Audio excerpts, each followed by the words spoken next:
a pedir que abramos nuestra Biblia al libro de Lucas, capítulo 24. Y como mencionó el pastor Jonathan, estaré hablando de la canonicidad de la Escritura y específicamente enfocándome en el Nuevo Testamento. Y para ello quiero que leamos capítulo 24 del libro de Lucas, iniciando del verso 44, donde Jesús en sí va a dar la gran comisión a sus discípulos. Pero en esta gran comisión vemos mucho en cuanto a lo que vamos a estar viendo en esta mañana. Estoy leyendo yo de la nueva versión de la Ley de las Américas y la palabra del Señor dice lo siguiente. Después Jesús les dijo: esto es lo que yo les decía cuando todavía estaba con ustedes, que era necesario que se cumpliera todo lo que sobre mí está escrito en la ley de Moisés, en los profetas y en los salmos. Entonces les abrió la mente para que comprendieran las escrituras y les dijo: así está escrito, que el Cristo padecerá y resucitará de entre los muertos al tercer día, y que en su nombre se predicara el arrepentimiento para el perdón de los pecados a todas las naciones, comenzando desde Jerusalén. Ustedes son testigos de estas cosas. Por tanto, yo enviaré sobre ustedes la promesa de mi Padre, pero ustedes permanezcan en la ciudad hasta que sean investidos con poder de lo alto. El día de ayer aprendimos que Segunda de Timoteo 3:16 afirma una gran verdad. Toda escritura es inspirada o exhalada por Dios.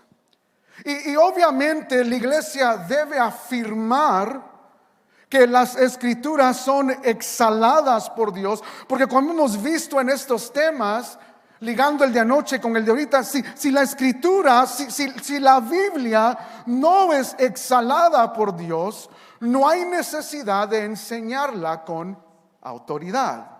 No hay necesidad aún de tú y yo estar bajo la autoridad de la escritura.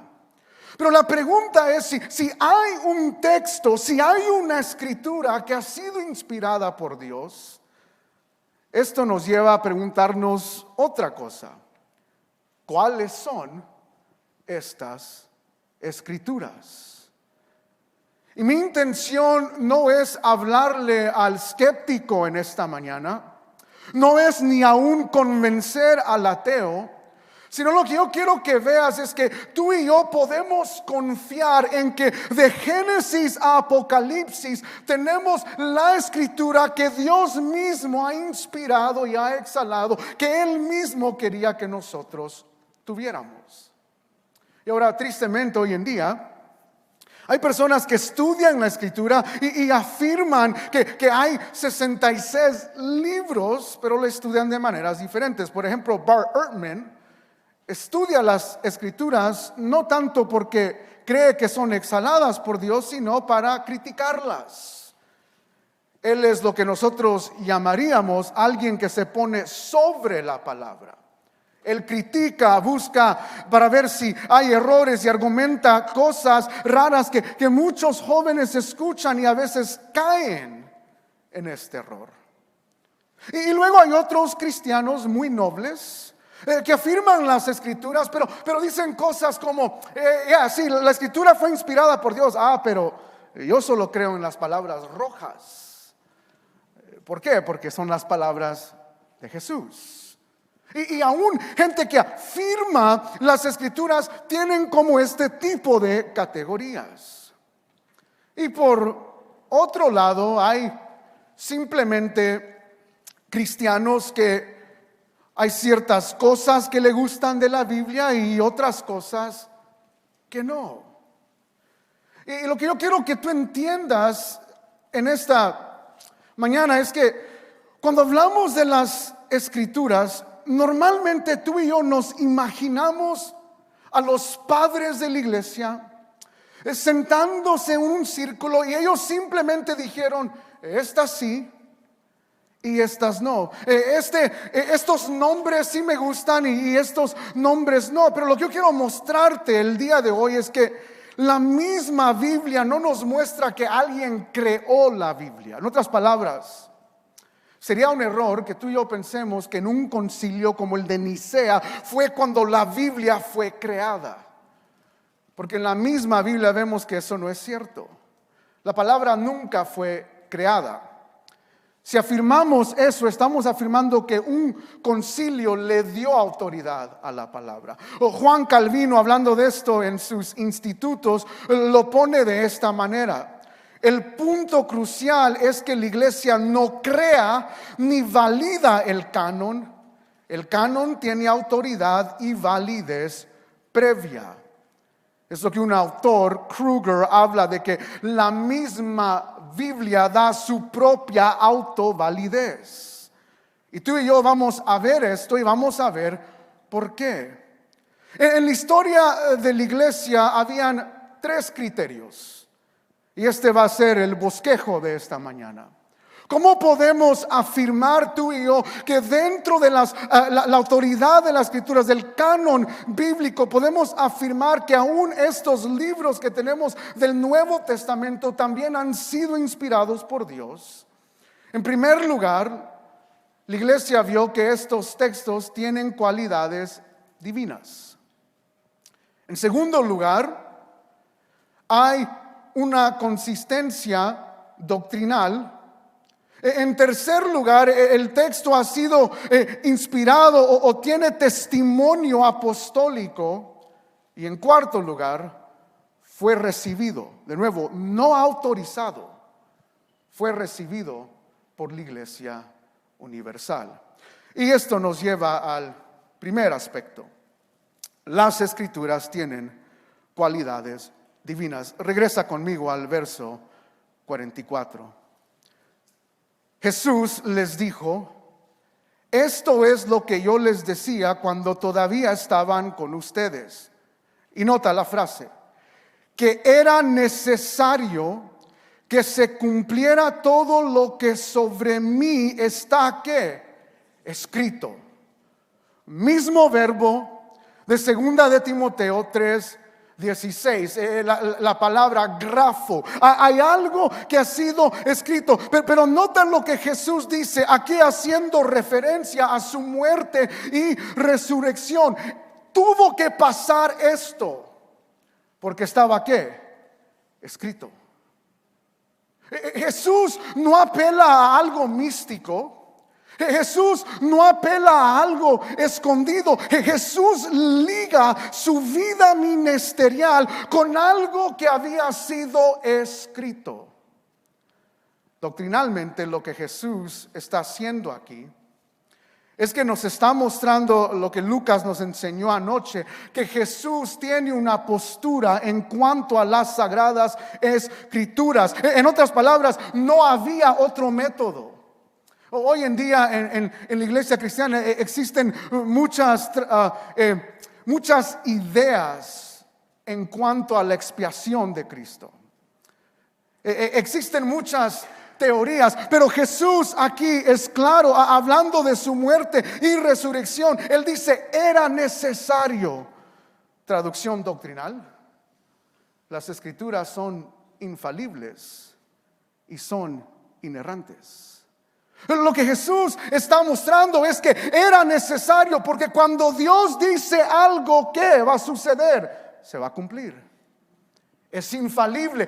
Y porque Dios no es un Dios de mentiras, no es un Dios que dice una cosa y luego cambia y dice otra cosa. La misma Biblia tiene como naturaleza inerrancia. No había otra manera en la cual Jesús iba a morir, porque estaba escrito. Muy interesante, porque hoy en día hay personas, pastores, que afirman la autoridad, pero no afirman inerrancia y mucho menos afirman la infalibilidad de las Escrituras.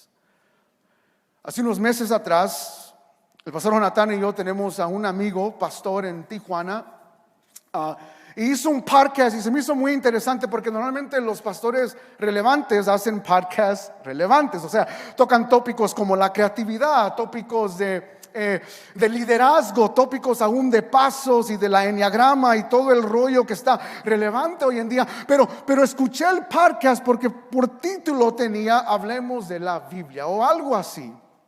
Y dije yo, oh wow, una iglesia relevante que normalmente habla de estos tópicos va a tocar el tema de la Biblia. Y era un podcast de 1 hora, estaban 2 pastores y un estudiante del seminario que ellos estaban titulando teólogo. Pero se me hizo interesante porque están hablando de las escrituras y están afirmando la autoridad.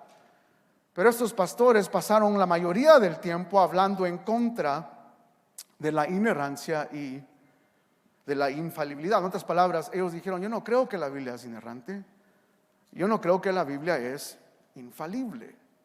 Y se me hizo muy interesante porque de nuevo estos son pastores que estaban hablando acerca de esto.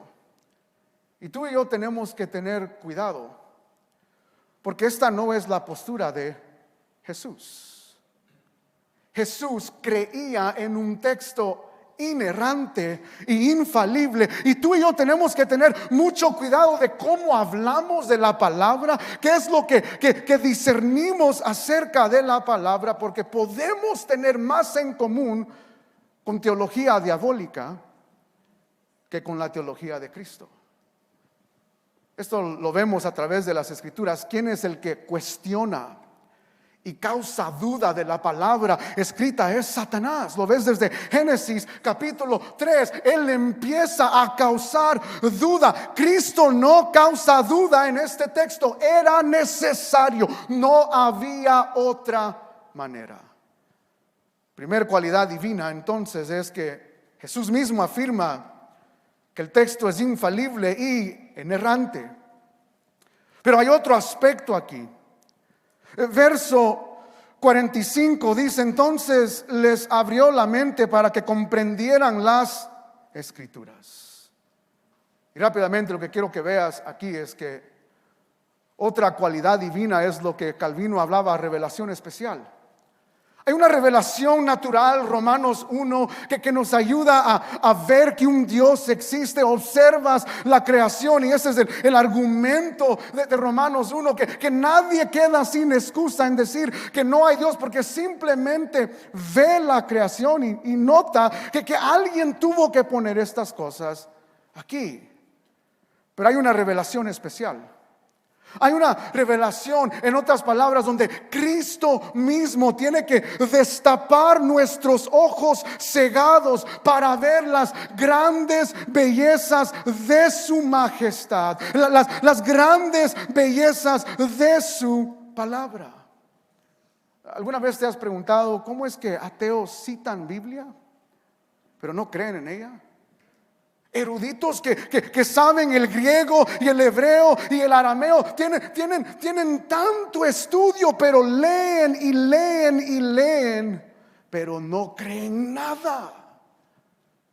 La respuesta está aquí. Si Cristo mismo no abre nuestros ojos, y no estoy diciendo que vas a entender la palabra completamente, pero vas a creer en ella. ¿Por qué? Porque la palabra tiene este aspecto divino de que transforma nuestros corazones. Nos trae de muerte a vida. Cambia a aquel que amaba el pecado y ahora, aunque sigue pecando, lo odia. ¿Por qué? Porque la palabra misma ha transformado el corazón. Y predicadores, pastores de jóvenes, maestros de escuela dominical, esto debe ser un consuelo para nosotros, porque nuestro deber no es tratar de transformar corazones. Nuestro deber es dar las escrituras, predicarlas fielmente y confiar que Cristo mismo hará la obra. Él va a destapar los ojos. Él va a hacer que las personas crean, que vean que las Escrituras son divinas. Las Escrituras tienen estabilidad infalible, inerrante, transforman. Pero hay otro aspecto, y en sí es la siguiente categoría. La palabra tiene cualidades divinas, pero en el verso 46 vemos que también debe haber una consistencia doctrinal. Jesús en estos textos está hablando con sus discípulos, ha definido las cualidades divinas, y podemos hablar de otras a través de la Biblia, pero aquí vemos en el verso 46, y Él les dijo: así está escrito, que Cristo padeciera, resucitara de entre los muertos al tercer día, y verso 47, en que en su nombre se predicara el arrepentimiento para el perdón de los pecados. Lo que quiero que veas aquí es: hay una doctrina consistente. Los padres de la iglesia, cuando empezaron a recibir estos manuscritos, estaban viendo y analizando estas doctrinas. ¿Qué dicen acerca de Cristo? ¿Qué enseñan acerca del Evangelio? En el verso 46 y 47 Jesús dice que estaba escrito, y hay tres verbos infinitivos, hay tres ideas aquí: que Él iba a morir, Él iba a resucitar, pero que también alguien iba a anunciar que solo en su nombre hay perdón de pecado. En otras palabras, Jesús está resumiendo el Evangelio. Que hay un evangelio, si hay una doctrina consistente del antiguo al nuevo, el antiguo que señala a Él, el nuevo que revela quién Él es, la consistencia doctrinal es el evangelio mismo, lo que acabamos de escuchar en la sesión anterior. Pero quiero que notes algo. Jesús nos da una idea del canon. Regresa al verso 44. ¿Dónde está escrito que esto iba a suceder? Nota, final del verso 44. Está escrito en la ley de Moisés, en los ¿qué? Profetas y en los salmos. Ahora, esto nos resalta para nosotros porque, al menos que haya un judío aquí, nosotros no somos judíos. Pero Jesús aquí nos está dando un canon. En otras palabras, ¿dónde encontramos inerrancia, infalibilidad? ¿Dónde encontramos la palabra que transforma? ¿Dónde vamos a ver si hay consistencia doctrinal en cuanto a lo que ha sido escrito? Vamos a la ley de Moisés, vamos a los profetas y a los salmos. Jesús tenía una idea de canon. Los profetas es la sección, la ley de Moisés es la sección en el libro hebreo que se llama el Torá. Para el judío el Antiguo Testamento está dividido en tres secciones primordiales: el Torá, la ley de Moisés; los profetas, el Nevim, y aquí dice los salmos, pero de acuerdo a la tradición judaica, a veces el libro fundamental de la sección era lo que se nombraba para definir el resto. En otras palabras, Jesús aquí está mencionando los salmos, no hablando solo del libro de los salmos, sino de la sección del Ketuvim, los escritos. Ahora, ¿por qué hago referencia a esto? Los que han estudiado el Nuevo Testamento sabrán que para el tiempo de Jesús, el Antiguo Testamento ya había sido traducido al Nuevo Testamento, en griego. Todo el Antiguo Testamento había sido traducido del hebreo al griego en lo que nosotros conocemos como la Septuaginta.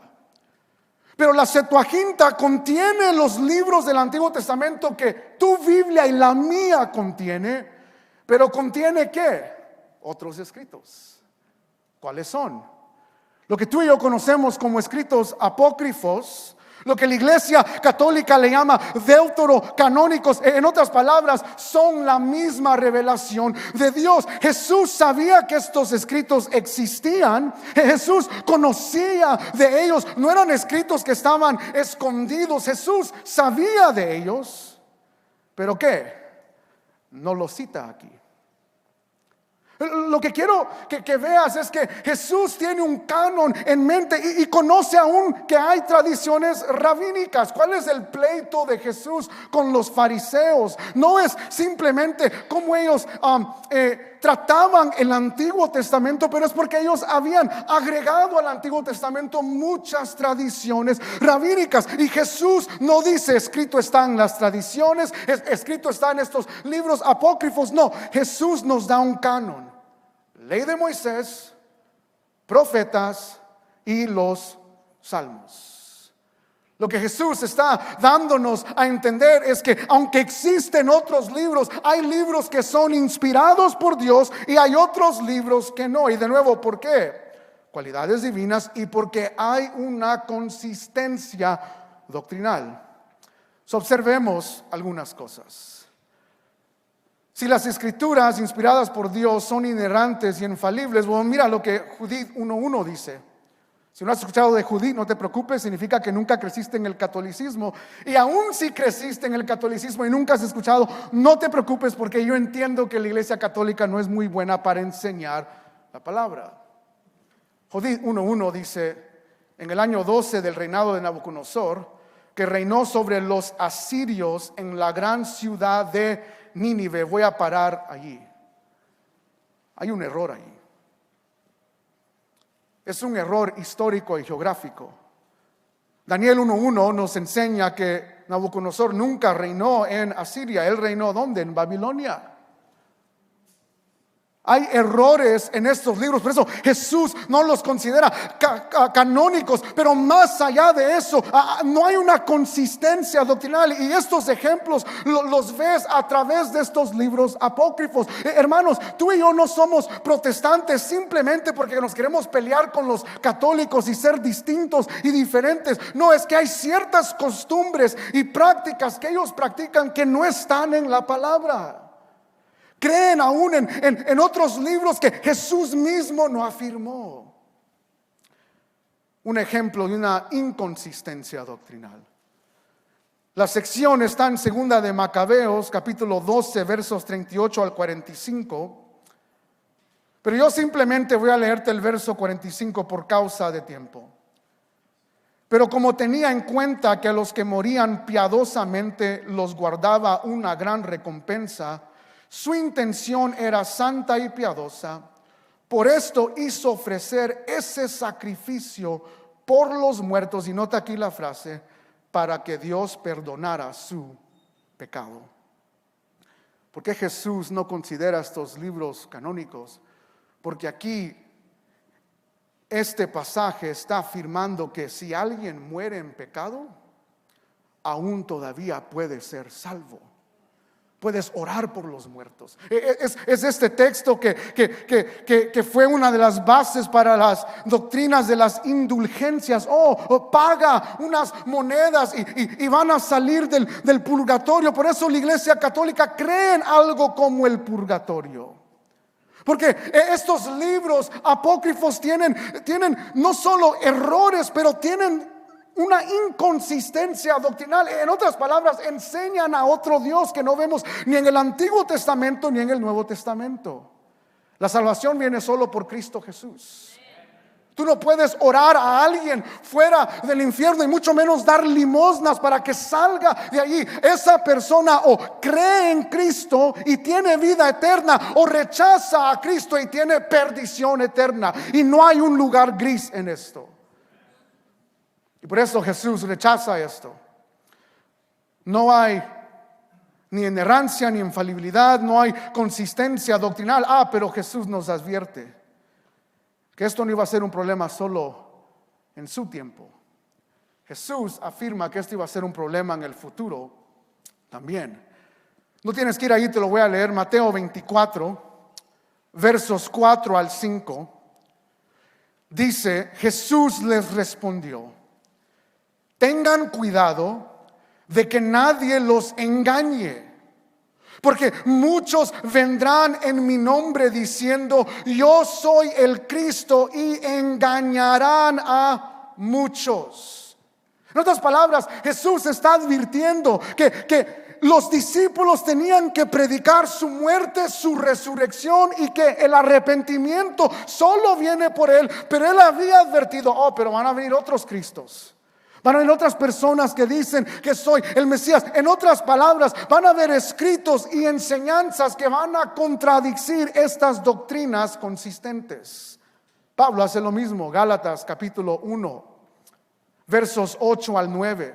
Pero si aún nosotros o un ángel del cielo les anunciara otro evangelio contrario al que hemos anunciado, sea anatema, maldecido, en otras palabras. Como hemos dicho antes, también repito ahora, si alguien les anuncia un evangelio contrario al que recibieron, sea anatema. Pablo sabía, van a haber otros escritos, van a haber otras enseñanzas que hablan otro evangelio, y por eso Pablo dice, aun si un ángel, ojo a esto. ¿Qué podemos decir de los mormones? ¿No así empiezan nuevas herejías? Aunque a veces no son tan nuevas. O un ángel me dijo. Mohammed, un ángel me reveló otra enseñanza, otro canon. Los testigos de Jehová, es que un ángel me ha hablado. Y tristemente hay muchos cristianos que viven la vida así. ¿Dónde está la próxima cumbre apostólica? ¿Y dónde está la cumbre de señales y milagros? Porque yo quiero algo fuera del texto. Quiero un ángel que me revele. Es que quiero sentir algo. Y la advertencia está clara. Otros Cristos, otros evangelios. Segunda de Pedro 2. Capítulo 1 al 2, Pedro advierte también, se levantaron falsos profetas entre el pueblo, así como habrá también falsos maestros entre ustedes, los cuales encubiertamente introducirán herejías destructoras. Escucha esto, negando incluso al Señor que los compró, trayendo sobre sí una destrucción repentina. Muchos seguirán su sensualidad, y por causa de ellos el camino de la verdad será blasfemado. Y es por eso que la iglesia primitiva dijo, si vamos a aceptar un canon en el Nuevo Testamento, vamos a seguir el modelo de Jesús en no solo creer en un canon que tiene cualidades divinas, pero en un canon que en el Antiguo Testamento señalaba a Él, y que en el Nuevo Testamento hacía lo que Jesús dice aquí. Habla verdaderamente de su muerte, su resurrección, y de que solo la salvación viene por predicar su nombre, porque nosotros no podemos recibir arrepentimiento por otra cosa si no sea Cristo Jesús mismo. Él es el justo justificador. Pero hay otra categoría, tercer categoría. Los padres de la iglesia vieron que las escrituras del Nuevo Testamento tienen testimonio apostólico. En otras palabras, estos textos estaban circulando durante el tiempo del Nuevo Testamento, y los padres de la iglesia estaban afirmando que los textos que iban a ser recibidos por la iglesia tenían que tener testimonio apostólico. Ahora, no me refiero a que tenían que ser escritos por un apóstol, pero sí tenían que tener testimonio apostólico. La pregunta es ¿por qué? ¿Por qué tiene que ser testimonio apostólico y no testimonio de alguien más? Lo vemos aquí en la Gran Comisión. ¿A quién encomienda Jesús a llevar el mensaje? Si el Antiguo Testamento va a señalar a Él, y si alguien va a hablar de su muerte y resurrección, y de que el arrepentimiento viene solo por Jesús, ¿quién iba a dar ese mensaje? ¿Los testigos de Jehová de hoy en día? Tú y yo íbamos a ser los que íbamos a introducir este mensaje al mundo. No, Jesús es claro. El verso 47 dice que en su nombre se predicara. Lo que el verbo aquí es keruso.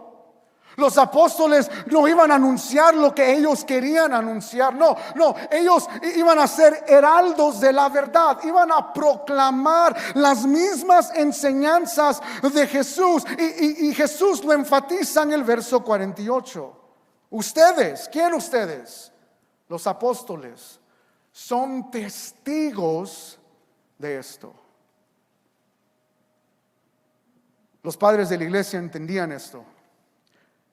Este texto, este canon del Nuevo Testamento tenía que tener testimonio apostólico, porque ellos mismos sabían que Dios le había encomendado esta predicación primordialmente a ellos. En otras palabras, a ellos les correspondió dar la revelación de la muerte, resurrección y la salvación de Cristo. En otras palabras, el evangelio. Tú y yo no estamos dando esta revelación. La revelación ya está. Nuestro deber no es dar nueva revelación. Nuestro deber es predicar la revelación que ya ha sido revelada por los apóstoles. Jesús dice: el testimonio será de ustedes. Dos verdades aquí. Nos pone el canon en un tiempo apostólico. En otras palabras, es por eso que Juan termina su libro y dice que nadie quite y nadie añada a estas palabras, porque el canon está ¿qué? Completo, terminado. Y es por eso cuando personas dicen: el Señor me dijo, es que el Señor me habló, lo que estamos diciendo ahí sin darnos cuenta es que alguien tiene que ir y libro de Henry Cruz, capítulo 1, el Señor le dijo en año tal. Y no nos damos cuenta que al afirmar eso estamos diciendo que el canon está incompleto. Pero Jesús aquí pone el canon en un tiempo específico. Ustedes son testigos, los discípulos serán testigos. Ellos son los que van a predicar este evangelio. Van a introducir al mundo entero quién era Cristo Jesús. Ahora, esto es importante, porque en el año 1945, un hombre llamado Muhammad Ali, no el boxeador. Yo sé que muchos ya empezaron el box, el Canelo y todo el rollo. Regresen de nuevo conmigo. Un hombre llamado Muhammad Ali, en una región en Egipto, Nag Hammadi, encuentra una jarra que estaba sellada. Y después de debatir con su hermano, deciden romper esta jarra esperando encontrar oro o plata o joyas. Y lo que encuentran son unos fragmentos, unos escritos, unos libros enrollados ahí en papiro, el papel que la mayoría de sus documentos se encuentra. Y encontraron esos documentos sin saber qué eran ni nada. Simplemente los vendieron los vendieron baratos. Los vendieron al mercado negro y luego gente fue descubriendo estos artículos que sabían leer en el griego antiguo. Ellos no sabían leer, no sabían qué decían, y encontraron varias enseñanzas. Y entre este descubrimiento se encuentra lo que tú y yo conocemos hoy en día como el Evangelio de Tomás. Y debido a este descubrimiento, entonces la pregunta es: ¿por qué el Evangelio de Tomás no está en las Escrituras? Y así empiezan estas discusiones. ¿Qué del Evangelio de María Magdalena? Conocemos a María Magdalena. ¿Por qué no está ella en el canon? Si hay un evangelio, y esto es lo que eruditos y aún filósofos en escuelas secundarias o dice cristianas empiezan a hacer, causar duda. Y tus jóvenes empiezan: oh, pues sí, ¿verdad? Híjole, de veras, yo no sabía, nadie me enseñó esto. ¿Por qué no están estos libros en el canon? Ahora, obvio, no tienen cualidades divinas. Si tú lees ciertos de estos evangelios, te das cuenta que son muy distintos aún a los evangelios que tú y yo tenemos. Pero más allá de ello, estos libros tienen fechas más tarde. En otras palabras, se cree con consistencia en el mundo teológico que el último libro que fue escrito en el Nuevo Testamento es el libro de Juan, y fue escrito 90 años después de Cristo. O sea, nosotros podemos afirmar que Juan es el autor, que él estaba vivo cuando escribió este libro. Porque son 60 años, sabemos que Juan es el más joven de todos los discípulos. O sea, podemos poner el tiempo, Juan lo escribió. Hago mención del Evangelio de Tomás porque es según el más cerca a estos escritos al tiempo apostólico. Pero se cree que aproximadamente del año 135 después de Cristo al año 200 debaten los eruditos en cuándo fue escrito este libro. O sea, estás hablando del año 135 al año 200, y aún si tú y yo afirmamos que fue en el año 135, es obvio que ¿qué? Tomás no pudo haber sido el escritor. Eso es lo que yo quiero que veas cuando me refiero a las escrituras. Tienen testimonio apostólico. Lo que quiero que veas es que está ligado a un tiempo. No puede alguien decir, pero es que tiene nombre del evangelio, tiene nombre de un discípulo. ¿Por qué no lo agregamos? Porque sabemos que esa persona no es el escritor. Para explicarte un poco de cómo existe el plagio en estos tiempos. Hoy en día, si yo quiero cometer plagio o copiar algo de alguien que yo no escribí, lo que yo haría, por ejemplo, es copiar el tesis histórico del pastor Jonathan. Lo copiaría todo. Lo único que haría yo es borrar su nombre y ¿qué? Poner el mío y decir, oh mira maestro, aquí te entrego este escrito. Pero en la iglesia primitiva el plagio no existía así. En vez de poner tu nombre, tú escribías cualquier cosa que querías, pero ponías el nombre de alguien conocido, como el Evangelio de Tomás o el Evangelio de María Magdalena, aún el Evangelio de Pedro. ¿Por qué? Porque la gente va a ver el título y va a decir, oh, hay credibilidad aquí. Pero ¿por qué no están estos libros en el canon del Nuevo Testamento? De nuevo, porque sabemos con certeza que ellos no son los autores. Tomás estaba muerto, María Magdalena ya había muerto, Pedro ya había muerto. Esos no son escritos de ellos. Alguien más escribió estos libros y simplemente usó sus nombres. Pero hay otro aspecto aquí. Los testigos eran los apóstoles que pone el canon en un periodo de tiempo, la era apostólica. Pero nota el verso 49. Es más que una era. ¿Cómo iban ellos a predicar? ¿Cómo iban a ser testigos? ¿Bajo qué guianza? Verso 49. Por tanto, yo enviaré sobre ustedes la promesa de mi Padre, pero ustedes permanezcan en la ciudad hasta que sean investidos con poder de lo alto. Aquí refiriéndose al Espíritu Santo. Lo que Jesús está diciendo es, ustedes van a ser mis testigos, pero mi Espíritu Santo va a estar con ustedes.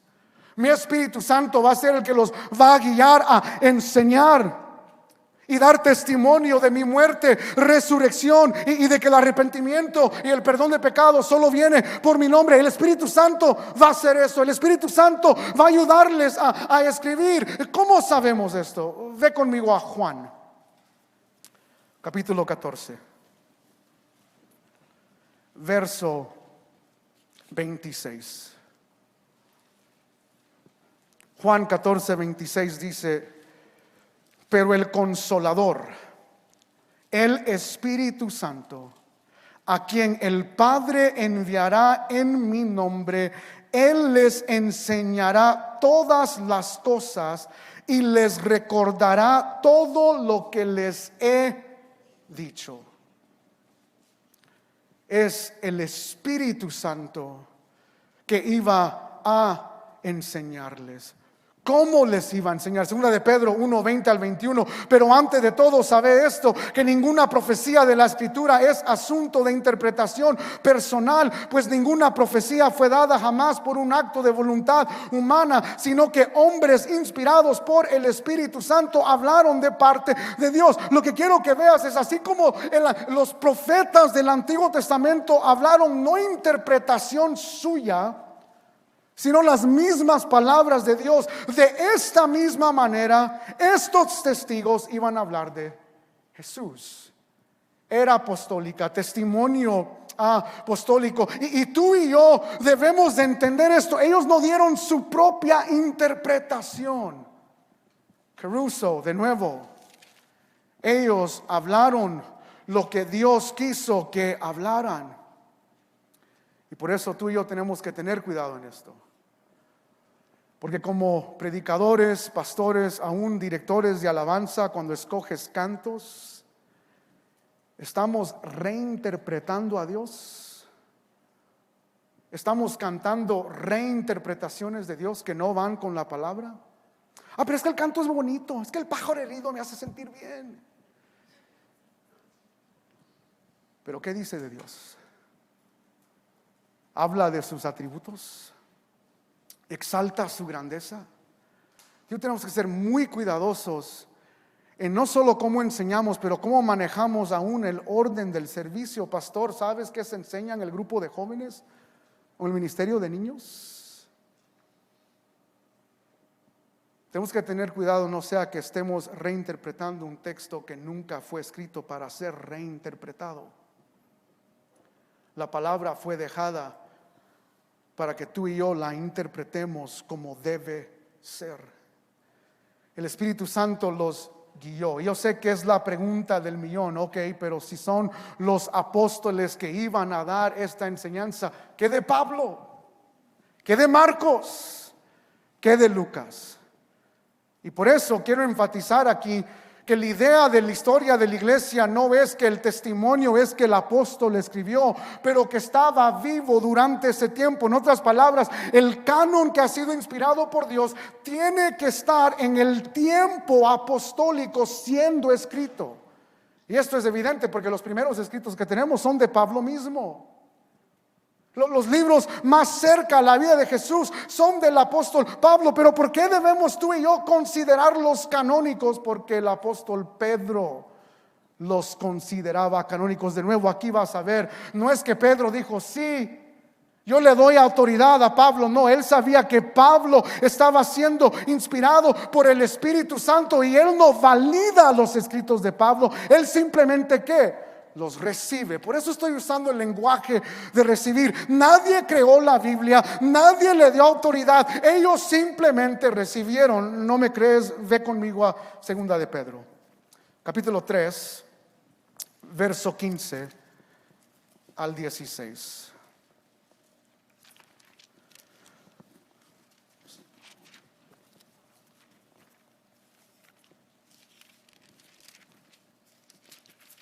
La palabra, segunda de Pedro 3:15, dice lo siguiente: consideren la paciencia de nuestro Señor como salvación, tal como les escribió también nuestro hermano amado, ¿quién? Pablo, según la sabiduría que le fue dada.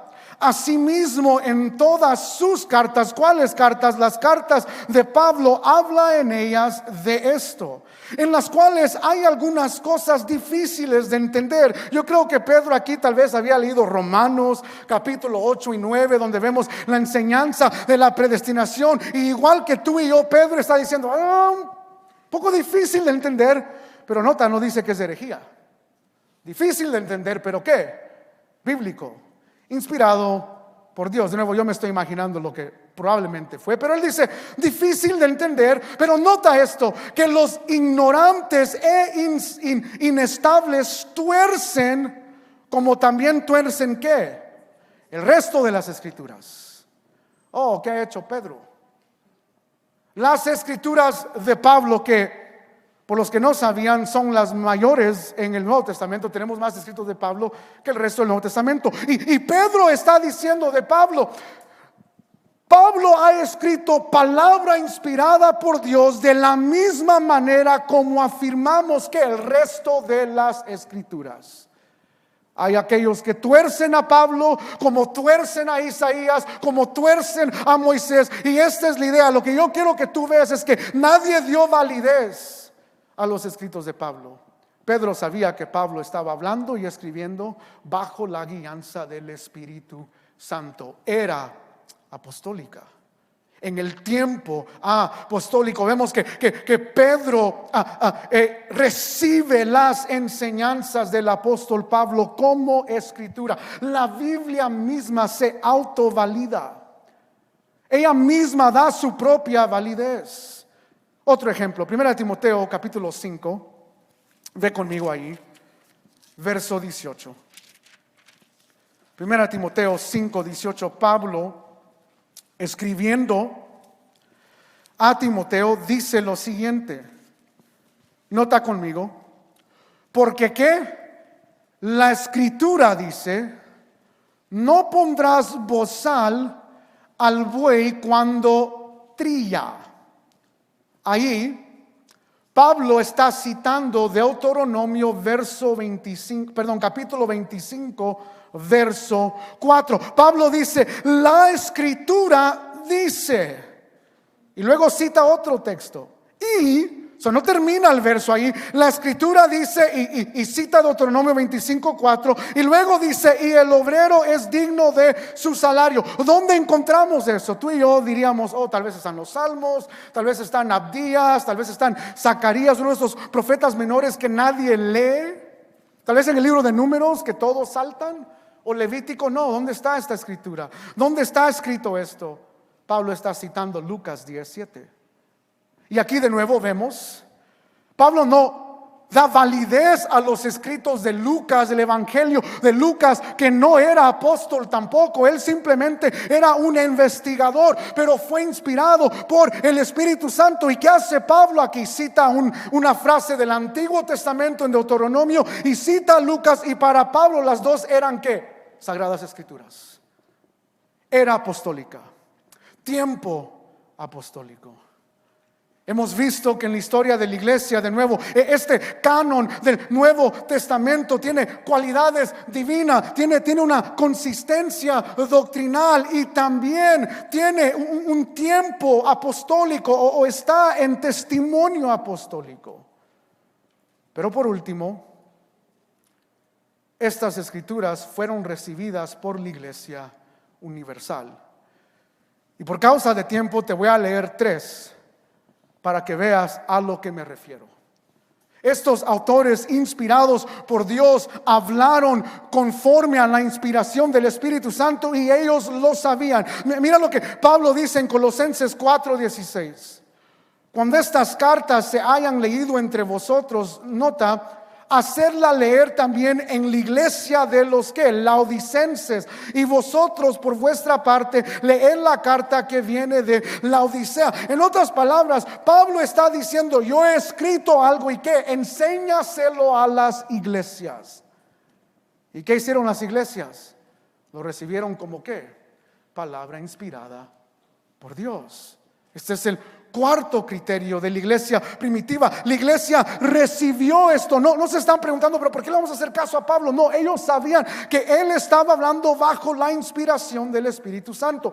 Segunda Tesalonicenses 3:14-15. Y si alguien no obedece nuestra enseñanza en esta carta, señalen al tal y no se asocien con él para que se avergüence. Sin embargo, no lo tengan por enemigo, sino amoléstenlo como a un hermano. Pablo dice: si alguien no obedece esta carta, ¿qué está diciendo Pablo? Que la misma autoridad que tienen las escrituras del Antiguo Testamento es la misma autoridad que tiene su carta. ¿Por qué? Porque él reconoce que no son sus palabras, sino la inspiración del Espíritu Santo hablando por él. Él es uno de estos testigos que Jesús se refería en Lucas. Los apóstoles iban a dar testimonio, y porque eran inspirados por el Espíritu Santo, este testimonio debe ser obedecido. Juan en Apocalipsis 1, capítulo 1, verso 1 al 3 dice: La revelación de Jesucristo que Dios le dio para mostrar a sus siervos las cosas que deben suceder pronto, y la dio a conocer enviándola por medio de su ángel a su siervo Juan, el cual dio, note esto, dio testimonio de la palabra de Dios. Juan dio testimonio de la palabra de Dios y del testimonio de Jesucristo y de todo lo que vio. Y el verso sigue: bienaventurado el que lee y el que oye las palabras de la profecía y guardan las cosas que están escritas en ella, porque el tiempo está cerca. Juan habló palabra de Dios. Dio, como vemos en Lucas, dio testimonio de la muerte, resurrección y de la salvación del evangelio de Cristo mismo. Estas escrituras fueron recibidas, los autores del primer siglo, esta era apostólica, la iglesia universal aceptó estas enseñanzas. Lo vemos en la historia de la iglesia también. Policarpo, que fue un obispo en el primer siglo, cita al libro de los Salmos y a Efesios como palabra inspirada por Dios. Habla de los Salmos y habla de Efesios en la misma frase, como hemos visto aquí, y él entendía que ambos, Efesios y Salmos, eran palabra de Dios. Clemente, en su segunda carta nombrada a él, cita a Isaías 2:14 y a Mateo 9:13 como escrituras. De nuevo, para Clemente, este padre de la iglesia, el Antiguo Testamento con el Nuevo Testamento, Mateo y Isaías, ambas eran escrituras de Dios. Recibieron estas escrituras, no dieron validez. Sabían que esta era apostólica y los libros que tenemos que se encuentran en esta era apostólica eran inspiradas por Dios y por lo tanto fueron recibidos por la iglesia universal. Es por eso que tú y yo, el día de hoy, con certidumbre, debido a las cualidades divinas de las escrituras, debido a la consistencia doctrinal, específicamente en cuanto a la persona de Jesucristo, debido a que estos libros del Nuevo Testamento se encuentran en la era apostólica y debido a que fueron recibidos por la iglesia universal, tú y yo podemos decir lo que se dice en muchas liturgias de iglesias reformadas, como los luteranos, presbiterianos y aún bautistas reformados, donde ellos tienen esta costumbre. El predicador lee una porción de las escrituras y él dice: esta es la palabra del Señor. Y la gente en esta liturgia responde: gracias a Dios. Y amigos, en esta mañana tú y yo con certidumbre podemos decir que desde Génesis hasta Apocalipsis, esta es la palabra del Señor. Gracias a Dios. Inclina tu rostro conmigo. Padre celestial, más que un concepto teológico de la canonicidad de las escrituras, ayúdanos, Dios, a cada día enamorarnos de las escrituras. Ayúdanos, Dios, si hay padres aquí, que como padres instruyamos a nuestros hijos en las escrituras. Ayúdanos, Dios, si hay esposos aquí, que santifiquen a sus esposas en las escrituras. Padre, ayúdanos, Dios, si hay pastores de jóvenes, maestros de escuela dominical o personas que simplemente enseñan la palabra. Dios, ayúdanos a enseñarlas fielmente. Pero más que ello, ayúdanos, Dios, a ver las escrituras más dulce que la miel. Que al leer tu palabra podamos decir: hemos probado y hemos visto que Dios es bueno. Ayúdanos, Dios, a amar tu palabra, a leerla y a obedecerla, porque es nuestra autoridad. Te damos gracias. Y en el nombre de Jesús, la iglesia de Cristo dice amén. Manténganse en su lugar, hay unos anuncios que queremos darles en esta mañana.